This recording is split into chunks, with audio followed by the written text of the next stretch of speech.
حضرت علی کرم اللہ وجہہ نے فرمایا کہ جو شخص میری 5 باتیں یاد رکھ لے وہ کبھی بھی ذلیل نہیں ہوگا۔ نمبر 1، اپنے رب کے سوا کسی سے کوئی امید نہ رکھے۔ نمبر 2، جو چیز انسان نہ جانتا ہو اسے سیکھنے میں شرم نہ کریں۔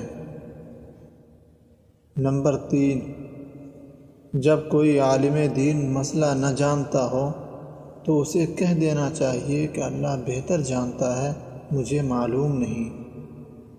نمبر 4، صبر اور ایمان کی مثال ایسی ہے جیسے سر اور جسم کی۔